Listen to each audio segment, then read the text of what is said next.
그들 눈앞에 벌어진 순식간에 이루어진 사건이지만은 믿을 수 없는 사건이 그들 눈앞에 이루어져 있었기 때문이고, 그들은 지금까지 상상도 못했던 일을 그들은 바로 그 자리에서, 그 앞에서 바라보고 있었습니다. 그들의 벌어진 입은 감탄해서 도저히 다물어질 줄을 몰랐습니다. 어렸을 때부터 동화 이야기처럼 에녹이 하나님의 품으로 올라갔다는 이야기를 조상들로부터 전달받고 듣고 있었지만, 그래도 자기들이 눈앞에서 이런 일이 이루어질 거라고는 미처 생각을 못했습니다. 엘리사가 보는 앞에서 하늘로 향하여 불병거를 타고 불수레를 타고 승천했다는 이야기도 전설같이 들어왔지만은, 그러나 솔직히 말하면 그것은 동화 속에서 나오는 이야기거나 혹은 전설 같은 이야기로 들어왔었지 정말 믿어지지는 않았을 것입니다. 그런데 지금 그들 눈앞에서 그런 일이 이루어지고 있습니다. 지난주 어떤 분이 저한테 시를 하나 적어 주었습니다. 그 시는 이런 시입니다. 대추 하늘. 자신이 살아온 인생이 얼마나 힘들게 살아왔는지, 얼마나 지금도 고통스러운지 이 시 속에 있는 의미와 아마 연결을 시키고 있는 것 같았습니다. 대추 하늘. 저게 저절로 불거질 리가 없다. 저 안에 태풍이 몇 개, 저 안에 천둥이 몇 개, 저 안에 벼락이 몇 개, 저 안에 번개가 몇 개 들어서서 붉게 익히는 것일 게다. 대추 하나가 불구스름하게 색깔이 변해지는 것을 시인이 갖고 있는 어떤 통찰력을 가지고, 예사롭지 않게 상상력을 가지고 보았던, 어쩌면 자기의 마음처럼 느꼈던 것을, 그런 시 이미지입니다. 대추 하늘이 붉게 물들어지는 것이 천둥과 벼락과 번개를 다 그 속에 담고 있을 거라고, 몇 개씩이나. 저게 저 혼자서 둥그러질 리는 없을 게다. 대추 하늘이 저 안에 무서리 내리는 몇 밤이, 저 안에 땡볕이 두어 달, 저 안에 초승달 몇 달이 들어서서 둥글게 만드는 것일 게다. 그냥 지나갈 수 있는 아무것도 아닌 대추 하나를 이분은 이렇게 보았습니다. 뜨거운 때학볕 아래서 몇십 일을 혹은 몇백 일을 외로운 밤, 초승달을 보면서 지냈던 밤이 또 몇 날을 지냈던, 그래서 그런 세월 속에서 대추 하늘이 둥그러졌을 것이라고 그렇게 생각합니다. 마지막 말씀이 굉장히 저는 마음에 듭니다. 대추야, 너는 세상과 통하였구나. 너는 세상과 통하였구나. 이런저런 많은 일들을 경험하고 이런저런 많은 아픔들을 겪으며 눈물을 흘리면서 비로소 대추 하늘이 연그러지는 것처럼, 그 연그러진 대추가 비로소 세상과 소통하는 것처럼, 여러분 하나님과 소통하고 있습니까? 세상의 권력자를 향하여 소통을 이야기하고 불통을 이야기하고, 또는 상사를 향하여 소통과 불통을 이야기할 때는 거침없이 이야기하고 마치 당연한 것처럼 이야기하고 있지만은, 여러분 부모님과는 얼마나 소통을 하고 있습니까? 아니 여러분은 자녀와는 어떻게 소통하고 있습니까? 아니 정말 중요한 거, 하나님과 예수님과 얼마나 소통을 하고 있습니까? 천둥치는, 번개치는 벼락을 맞아가면서 소통을 하기 위하여, 외로운 나를, 고통스러운 나를 수없이 지새워가면서 비로소 붉어지고 비로소 둥그러지는, 연그러지는 하나의 대추알이 그러한들, 그러했다면 설마 우리가 비로소 하나님과의 소통이 이루어지고 우리의 믿음이 한 단계 새롭게 되어진다면 얼마나 많은 더 시간이 필요할 것 같습니까? 얼마나 더 많은 천둥을 맞아야 될 것 같습니까?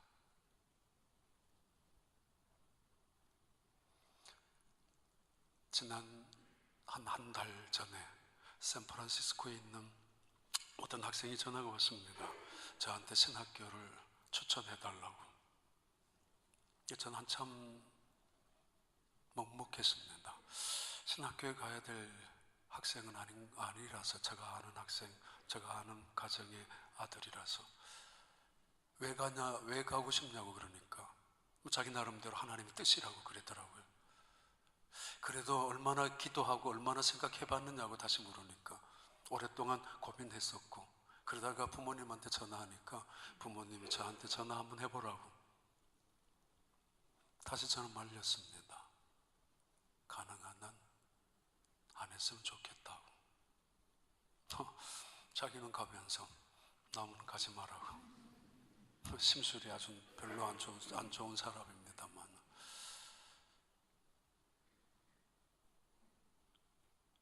목사가 아무나 될 수 없잖아요.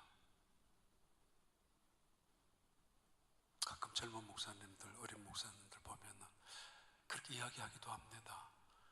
얼마나 더 눈물을 또는 피눈물을 흘려봐야 비로소 우리 영그러지는데, 아직도 못 모르고 세상 일을 또는 주님 앞에 서 있는 것을 생각하면 가슴이 찡할 때가 있습니다. 얼마나 많은 날들이 있을 텐데. 아직도 그들이 쳐다보는 하늘을 그대로 응시하고 있는 그들이 서 있는 발은 정말 두려워서 무거움으로 벌벌 떨고 있을 만큼, 경직되어 있을 만큼 그들은 그 분위기가 경탄스러웠고 황홀했었고, 그리고 놀라울 정도로 그런 순간 그 자리입니다. 감람산에서 예수님이 바로 승천하셨기 때문입니다. 예수님은 최후의 승천하시기 직전에 하셨던 말씀이 바로 사도행전을 가장 중요하게 다루고 있는 1장 8절의 말씀이고, 어쩌면 교회의 본질이고 더 나아가서는 그리스도인들이 지녀야 될 정체성을 보여주는 말씀입니다. 사도행전 1장 8절의 말씀을 다시 한번 보겠습니다. 오직 성령이 너희에게 임하시면 너희가 권능을 받고 예루살렘과 온 유대와 사마리아와 땅끝까지 이르러 내 증인이 되리라 하시니라. You will receive the power when the Holy Spirit comes upon you. 중요한 것은, 성령보다 더 중요한 것은 예수님께서 능력이라는 단어를 쓰고 계십니다. 두나믹스라는 단어로. 그리하면 You will be my witness in Jerusalem, Judah, all Judah and Samaria and the ends of earth. 땅끝까지 이르러 내 증인이 되리라고. 예수님의 분명한 예언입니다. 너희는 나의 증인으로 살아가게 될 것이라고. 그리스도인의 정체성, 그리고 강력한 명령입니다. 어느 순간 속에서도 교회의 본질은 예수 그리스도를 세상에 알려야 되는, 예수 그리스도를 세상에 증거해야 되는, 그렇게 존재해야 된다라고 강한 명령으로 말씀하고 있는 두 가지의 의미가 동시에 복합되어 있습니다. 너희는 땅끝까지 이르러 내 증인이 되리라고. 예언과 명령입니다. 그렇게 필연적으로 살아갈 것이라고. 언제? 능력이 임할 때. 뭘 통해서? 성령을 통해서. 우리가 갖고 있는 지식을 갖고 살아가는 것을 성경에서 능력이라고 말하지 않습니다. 그건 꾀라고 말합니다. 가끔씩 제가 말씀드리듯이 그것은 그 사람이 갖고 있는 꾀, 술수입니다. 우리가 가진 것으로 세상을 살아가는 것, 그걸 능력이라고 여기서 말하지 않습니다. 두나믹스라고 말하는 그 능력이라고. 내가 가지고 있는 것, 그건 나의 힘일 뿐입니다. 그걸 믿음이라고 부르지 않습니다. 두나믹스라는 능력, 파워라는 것은 from God, 하나님께로부터 내려오는 것을 능력이라고 합니다. 능력. 내가 남보다 조금 더 잘 알고 잘하고 있는 것을 성경에서 말하는 너가 이 세상을 이길 수 있는 능력이라고 말하지 않습니다. 그것은 재주요, 재간이요, 그런 것이라고, 믿음이라고 부르지 않습니다. 믿음은 내게 있는 것으로 살아가는 것이 아니라 하나님이 줄 수 있는 능력으로 살아가는 것, 그걸 능력이라고 하고 그걸 믿음이라고 합니다. 교회의 본질, 그리스도인의 정체성, 교회는 언제나 세상을 향하여 증인으로 살아가야 된다고, 그리스도인이라면 세상에 나가서 내가 예수 안 믿는 사람인 것처럼 살아가서는 안 된다라는 단호한 그리고 매우 강렬한 예수님의 최후 마지막 말씀입니다.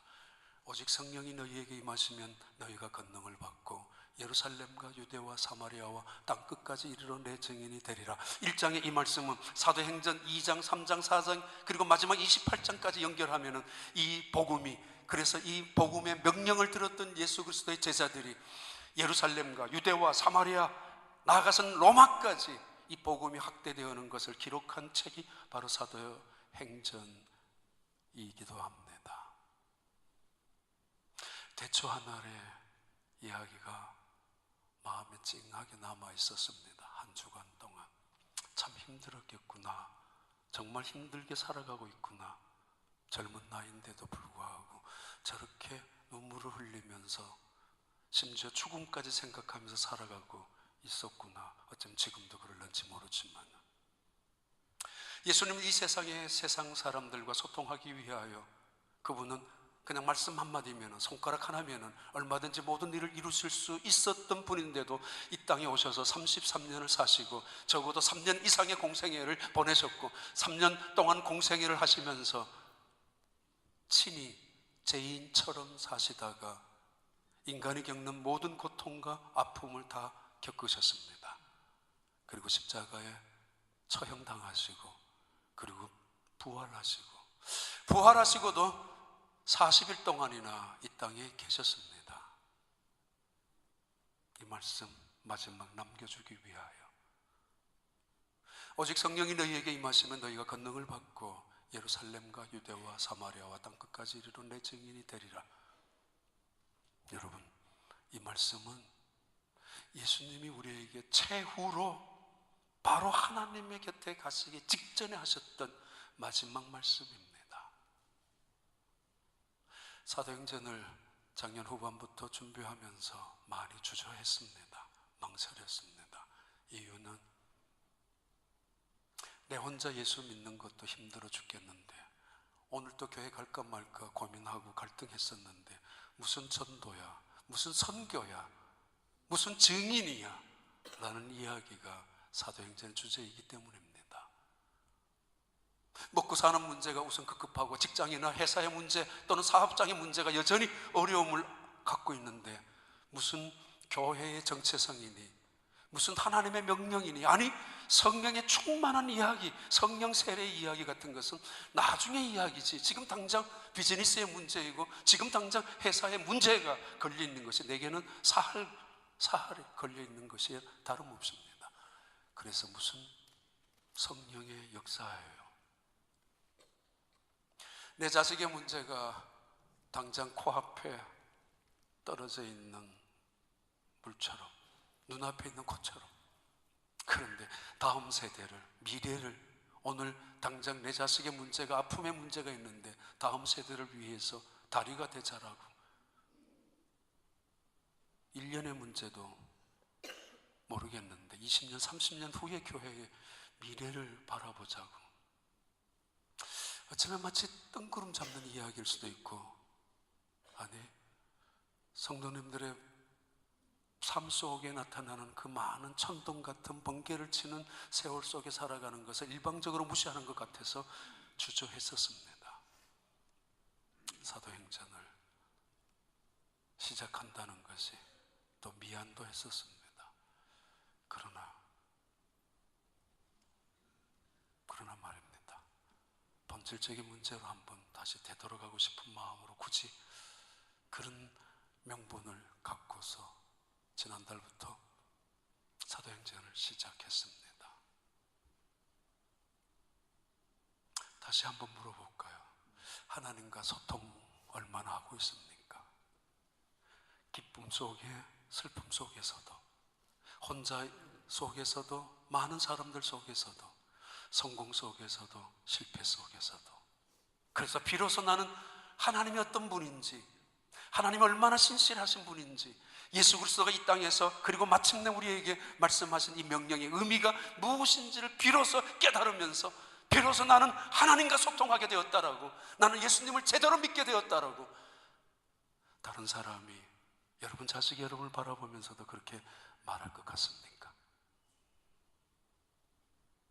이 말씀을 마치자 말자 예수님은 승천하셨습니다. 사도행전 1장 9절의 말씀입니다. 이 말씀을 마치시고 그들이 보는데 올려져 가시니 구름이 그를 가리어 보이지 않게 하더라. 이 말씀을 마치자 말자 He was taken up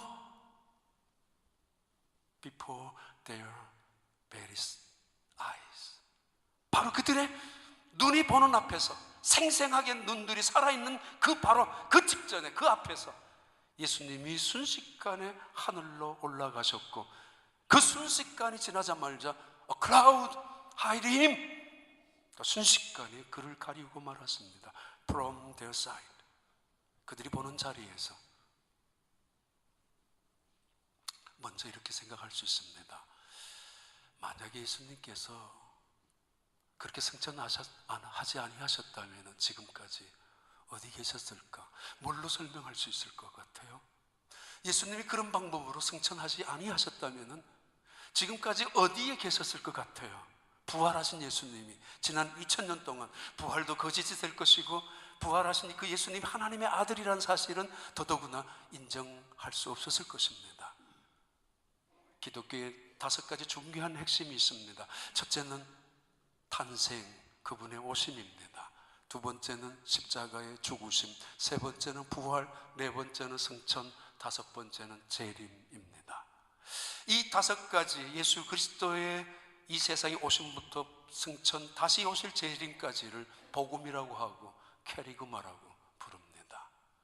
이 복음의 내용이 신약 성경에 가득 담겨져 있습니다.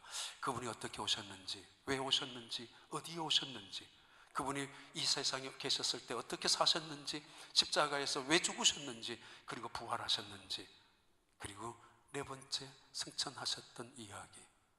누가복음을 기록했었던 누가는 누가복음 마지막에서도 언급했고, 사도행전을 시작하면서 또 한 번 언급하고 있습니다. 뭘 언급하는가 하면은 예수님의 승천의 그 자리에 있는 제자들의 증언자들, 생생한 목격자들이 이렇게 있다라는 사실을 아주 간결하지만은 그러나 강렬하게 그 목격자가 확실하게 존재했음을 증명하고 있습니다.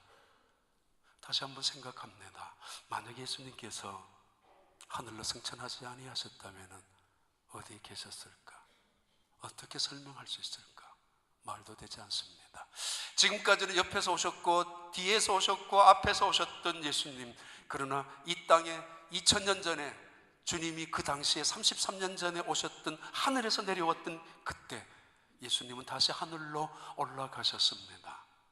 생생하게. 왜요? 그것을 바라본 제자들이, 아니 중력의 법칙이 있었을 텐데 중력의 법칙을 몰랐다 하더라도 인간이 어떻게 저렇게 구름을 타고 올라갈 수 있느냐고. 오해하지 마세요. 유체 이탈을 하는 영적인 어떤 귀신 같은 고스트가 빠져나가는 것을 의미하는 것이 절대로 아닙니다. 예수님께서 그 당시에 내 몸을 만져보라 라고 하셨을 만큼 인간의 형체, 분명히 변형된 형체이지만은 인간의 형체를 지니고 있었던 예수님, 그 모습 그대로가 순식간에 올라가는 사건을 의미합니다. 우리 몸에서 빠져나가는 영적인 귀신이 올라가는 것을 보았다는 이야기가 아닙니다. 분명합니다. 확실합니다. 그리고 그들은 서로 의심하면서, 아니 저거 가짜가 아닐까? 아니 저런 일이 어떻게 있을 수 있을까? 서로 바라보며 의논하고 아니면 서로 따지는 결코 아니었습니다. 그들의 마음은 동일하게 하나였습니다.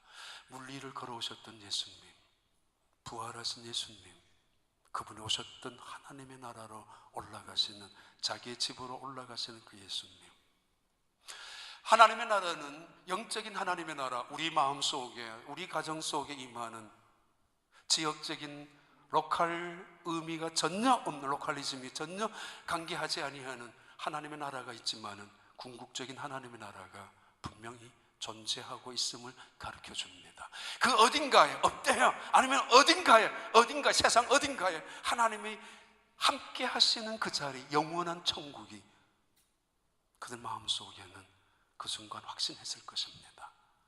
얼마나 감격했을까요? 뭐 때문에? 우리도 갈 곳이 있다고. 근래에는 못 갔습니다만은 가끔 한국 가면은 시간이 없더라도 들리고 오는 데가 양하진 외국인 선교사님들이 묻혀있는 묘지입니다. 그 자리에는 아주 뜻깊은 대부분의 선교사님들이 다 그렇게 돌아가셨지만은 그 중에 윌리엄 제임스 홀, 로제타 홀, 그 가족 6명이 3대에 걸쳐서 조선 땅에 와서 묻혀있는 무덤이 있습니다. 조선인보다 조선을 더 사랑한 선교사님 가족의 무덤이라고 적혀져 있습니다.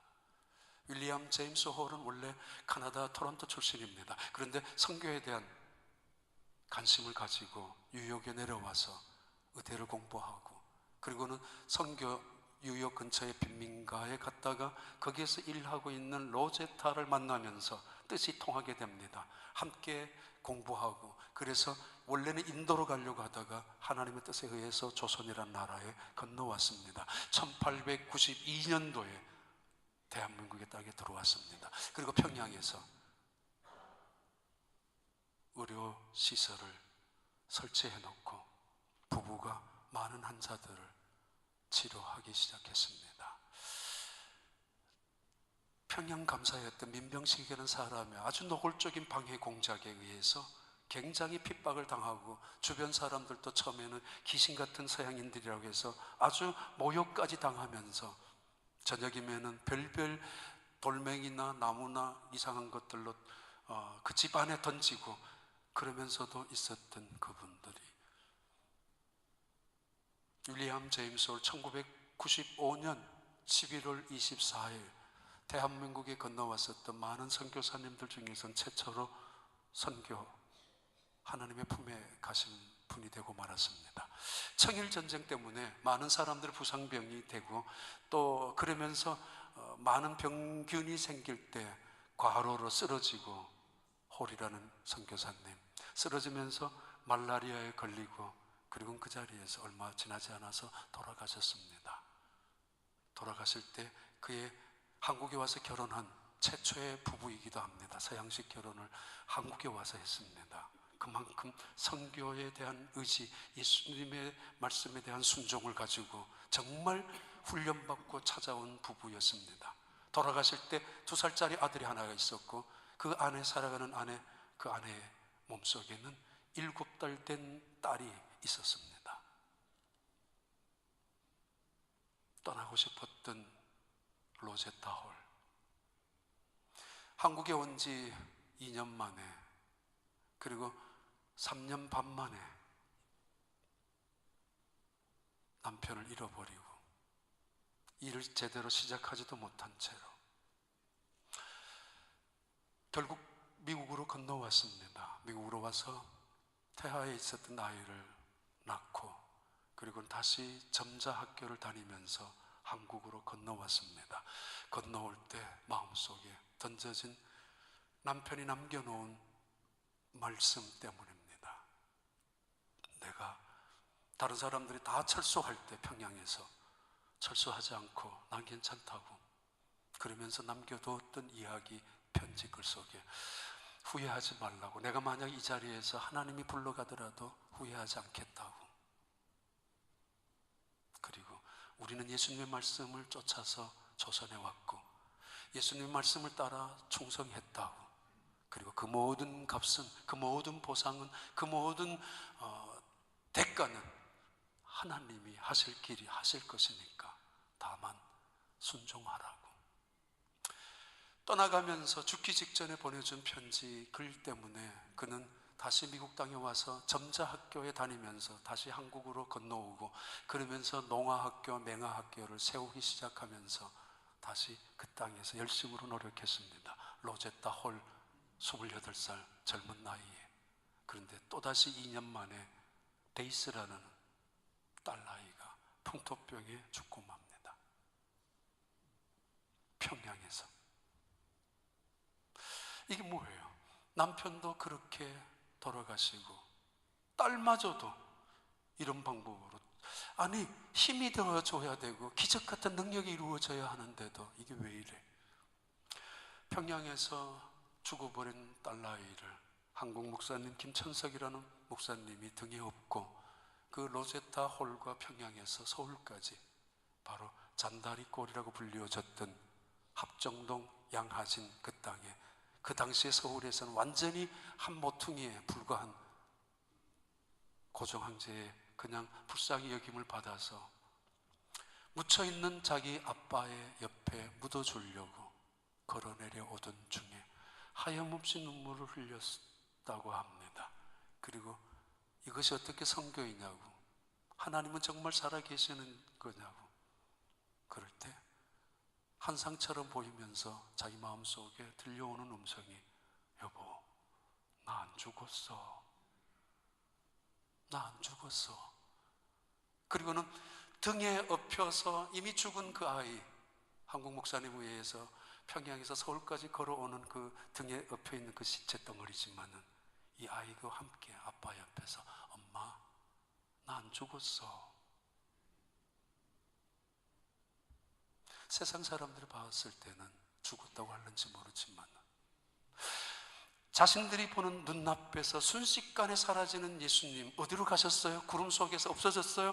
하나님의 나라에 무언가 분명히 거처할 수 있는 곳, 아니 그분이 내려오셨던, 원래 있었던 계셨던 그 자리로 돌아가신 거 아닙니까? 그 순간에 제자들은 깜짝 놀라면서 마음속에 정말 확신을 다시 한번 하면서 기도하기 시작했을 것입니다. 맞아, 이제 남은 거는 우리가 기도해야 되는 것이라고. 10절 11절에 이렇게 말씀합니다. 올라가실 때 제자들이 자세히 하늘을 쳐다보고 있는데 흰 옷 입은 두 사람이 그들 곁에 서서 11절에 이르되 갈릴리 사람들아 어찌하여 서서 하늘을 쳐다보느냐, 너희 가운데서 하늘로 올려지신 예수는 되십니다. Why do you stand here looking into the sky? 예수님은 순식간에 사라지셨습니다. 그거 보이시려고 폼 잡고 하나님의 내 집에 가는 거야 뭐 설명할 필요도 없습니다. 그거 설명한다고 알아듣겠습니까? 설명한다고 이해되겠습니까? 믿음으로 확실하게 받아들이는 것 외에는 여전히 정말 순식간에 그들 앞에, 눈앞에 사라진 그 예수님의 형체에 떠나간 순간에 이들은 정말 떠날 줄을 몰랐을 것입니다. 아니 떠날 수가 없었을 것입니다. 정말 그 황홀한 경이로운 감탄의 순간에 어찌 쉽게 장난치듯이 떨어질 수가 있겠습니까? 그런데 천사들이 말합니다. Why do you stand here, man of Galilee? 뭘 쳐다보고 있니? 주님은 떠나가셨는데 너 확인했지? 확신했지?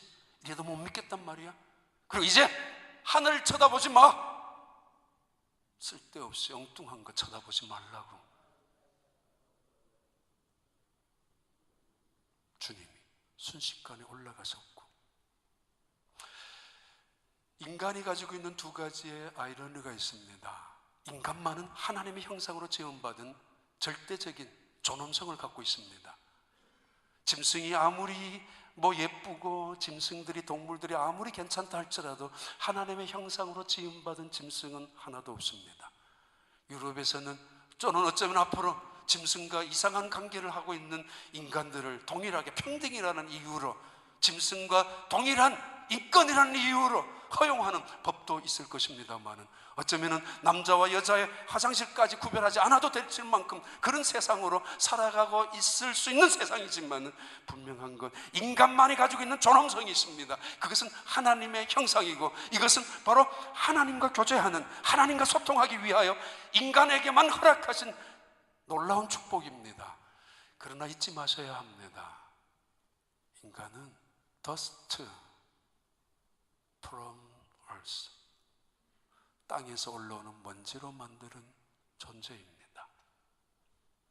가장 연약한, 가장 보잘것없는, 가장 초라하게 이를 데 없는 먼지, 그걸로 인간을 만들었습니다. 우리가 이 질그릇 같은 몸에 믿음의 보배를 가졌으니, 고린도후서 4장에 나오는 말씀도 그 말씀과 거의 비슷한 역설적인 교훈입니다.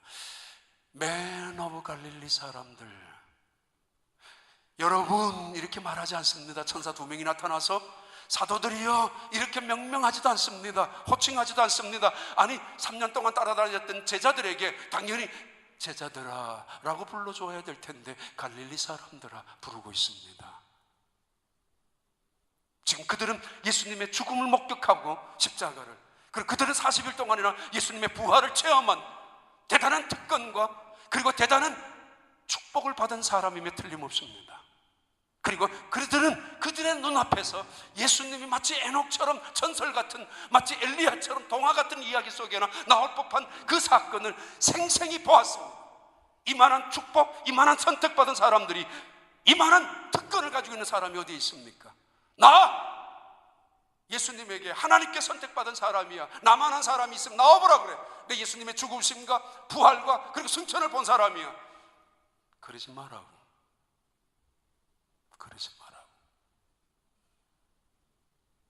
갈릴리 고리 역할을 하는 사람들이었잖아요. 단지 갈릴리 가난한 사람들의 상징이고, 소외된 사람, 불쌍한 사람, 연약한 사람, 힘없는 사람들, 무식한 사람들의 상징 갈릴리 사람들. 여리고도 아니고 베델도 아니고 예루살렘은 더더구나 아닌 그 사람들, 심지어 베들레헴 사람도 아닌 갈릴리 사람들, 그냥 무식하게 살다가, 그냥 가난하게 살다가 그렇게 죽을 수밖에 없는 사람들. 그러나 그렇지 않습니다. 하나님은 그들을 부르셨습니다. 그들에게 보여주었습니다. 그들에게 사명을 주었습니다. 2004년도 카자흐스탄에서 잠깐 나갔던 사이에 돌아와서 자기 집에 침입한 개한 2명에 의해서 무참하게 칼로 난도질을 당했던 김진희 여자 선교사님, 자기 아내 결혼식 10주년을 바로 하루를 앞둔 그날 그런 일을 당했던 한재성 선교사님, 1997년에 전문인 선교사 훈련 양육을 받고 필리핀, 중국에 있다가 그리고 카자흐스탄으로 태권도 선교를 통해서 선교 사역을 했던 분입니다. 어린 딸이 보는 자리에서 무참하게 살해당한, 아니 어떻게 이럴 수가 있습니까? 어떻게 이렇게 무참하게 짓밟힐 수가 있습니까? 하나님의 능력이 어디 있고 하나님의 살아계심을 이렇게 하면 어떻게 증언할 수 있습니까?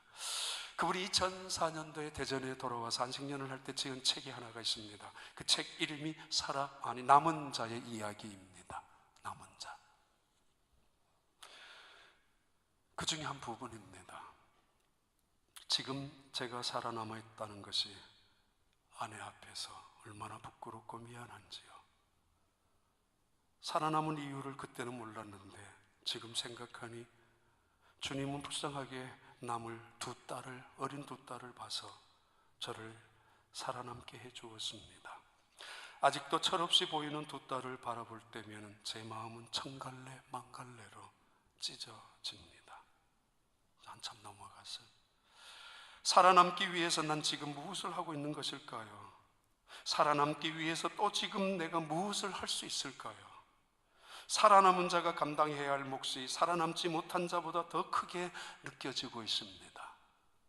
다만 내 어린 두 딸이 불쌍해서만 남아있는 것이 아니라는 것입니다.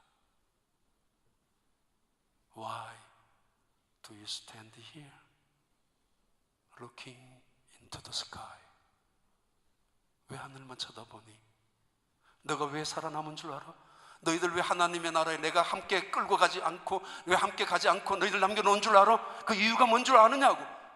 내가 너희에게 왜 믿음을 주었고, 내가 너희에게 구원을 주었고, 내가 왜 너희에게 건강을 주었는지, 은혜를 끼치게 해주었는지, 여전히 이 땅에 살아남는 시간을 아직도 10년, 20년을 남겨주었는지 아느냐라고. 왜 살아가야 하는지, 이 땅에서 무엇을 위하여 살아가야 하는지를. 죄를 씻기 위해서였고, 또 하나는 사명 위해서 아닙니까? 11절 한번 다시 봐요. 사도행전 1장 11절의 말씀입니다. 이르되 갈릴리 사람들아, 어찌하여 서서 하늘을 쳐다보느냐? 너희 가운데서 하늘로 올려지신 이 예수는 this same Jesus, 하늘로 가심을 본 그대로 오시리라 하였느니라. He will come back here. 다시 오실 것이라고. In the same way, 똑같은 방법으로. You have seen him. 너희들이 눈앞에서 순식간에 하나님의 나라에 올라간 것처럼 다시 그분은 순식간에 이 땅에 내려오게 될 것이라고 주님도 말씀하셨습니다. I am coming soon.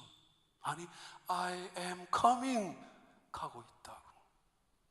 역사의 궁극적인 종말은 여기에 있습니다. 타지키스탄에 가서 선교하는 한국 선교사님, 거기에 방문했던 어떤 목사님의 선교 글 가운데 나왔던 대단히 감동적인 글이었습니다. 타지키스탄, 카자흐스탄이 아니고 타지키스탄에 일하는 한국 선교사님, 한 200여 명이 함께 예배를 드리던 중에 무슬림에 의한 청년들 2명이 테러가 시작이 되어가지고 100여 명이 부상을 당했고 9명이 죽었습니다. 그 후에 2달 후에 너무 힘들어하는 것 같아서 교회 교인들과 몇 명이 그 지역에 선교를 갔었다고. 예배를 드리는 그날 창문은 다 깨져가지고 비닐로 덮어놓았고 막아놓았고 구석구석에 담벼락처럼 무너진 그 자리 판자로, 얼기설기 판자로 세워두었는데, 두 눈을 그때 폭탄에 의해서 실명당한 젊은 청년이 있었다고 합니다. 물었대요. 어떠냐고, 괜찮냐고. 예, 예수님이 다시 오시는데요. 예수님이 곧 오실 건데요. 오히려 그 자리에 있었던 선교팀들이 이런 상황 속에서 예수님 빨리 오셔야 되지 않겠습니까? 이런 기가 막힌 고통 속에 있는 그리스도인들을 위해서라도 빨리 재림하실 거야, 빨리 오셔야 되지 않겠습니까? 라고 부르짖을 만큼 그런 어려운 상황 속에 있는 그 타지키스탄의 그리스도인들이, 그때 테러에 의해서 아들을 잃고 딸을 잃었던 노인들 몇 사람이 예배를 드리고 설교를 하는 중에 하염없이 눈물을 흘렸다고 합니다. 그러면서 했다고 말합니다. 곧 만나게 될 겁니다, 우리 아들과 우리 딸을. 바로 그 교회에 얼마 전에 왔던 이란 청년이 한 명 있었다고 합니다. 이란에서 도망을 온, 공산주의 서적을 갖고 있다가 발견되어서 감옥에 투옥되고 감옥에서 있던 중에 환상을 보았습니다. 예수님이 나타나가지고 너 왜 나를 안 믿느냐고, 나는 예수라고. 이런 이야기 참 많이 들었습니다. 무슬림들이 예수를 믿고 개종한 것은 많은 선교사님들에 의해서 믿는 것이 아니고 하나님의 직접적인 계시의 환상을 통하여, 그런 방법 외에는 안 되니까.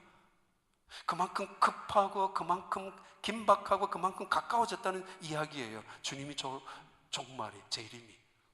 그래서 그 이야기를 듣고 깜짝 눈을 떠보니까 예수님 또 한마디 말씀 더 하셨대요. 어디로 가라고. 그래서 석방되고 나가지고 쫓아갔던 자리가 보니까 이란 사람 몇 명이, 예수를 믿는 사람들이 지하교회에서 10대 명이 예배를 드리고 있었다고. 몇 달 예배를 드리던 중에 인도자인 목사님이 끌려갔고 얼마 후에 참수를 당해 죽었다고. 그래서 타지키스탄으로 도망을 왔는데, 거리를 지나가다가 자기도 모르게 찬송을 불렀는가 봐요. 부르던 중에 다른 사람이 옆에 와가지고 찬송을 부르는 그 사람한테 너희들하고 똑같은 찬송 어떻게 언어가 통했는지 모르지만 하여튼 뭐 이상하게 네가 불렀던 이 찬양을 부르는 사람들이 저쪽 동네에 있다고. 그래서 한국 선교사님이 사역하는 그 교회에 이 젊은 청년을, 이란 청년을 데리고 왔습니다. 그 청년의 이름이 스데반입니다. 스데반의 꿈이 있습니다. 테헤란으로 돌아가는 것입니다. 주님이 오시는 그날까지 테헤란에 돌아가서 증인으로 사는 것이라고 말합니다. 샌프란시스코에서 신학을 하고 싶어하는 그 젊은 청년에게 결혼을 했습니다만 제가 이런 말을 했습니다. 앞으로 어떤 일을 당할는지 그만한 실력, 그만한 힘 가지면은 꼭 목사 안 해도 할 수 있지 않느냐고, 다른 것을 해서도. 근데 그분은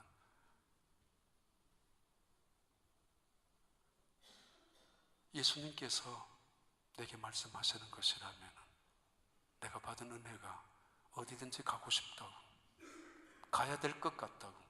근데 저는 한 번 더 기다리라고 그랬습니다.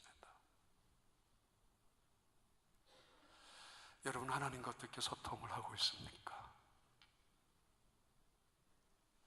그래서 나는 이제 하나님을 알고, 하나님 쳐다보기만 해도 무슨 말씀을 하실 줄 알고, 예수님 바라보기만 하더라도 위로가 되고, 예수님이 나를 아실 것 같아서 그런 소통 속에서 이제쯤이면은 원망하지 아니하고 불평 같은 거 하지 아니하고 이제는 의심조차 하지 아니하고 넉넉함 속에 어떤 천둥이, 어떤 번개가 치르더라도, 어떤 외로움 속에, 어떤 성공 속에서도 나는 넉넉히 믿음의 자리를 가지고 주님 오시는 그날까지 신앙으로 승리할 것이라고. 그 능력, 성령의 능력, 그 능력, 예수님이 나와 함께 하신다는 그 능력 말입니다. 믿음은 그것입니다. 그 능력으로 세상과 징검다리가 되는 여러분들 되기를 축복합니다.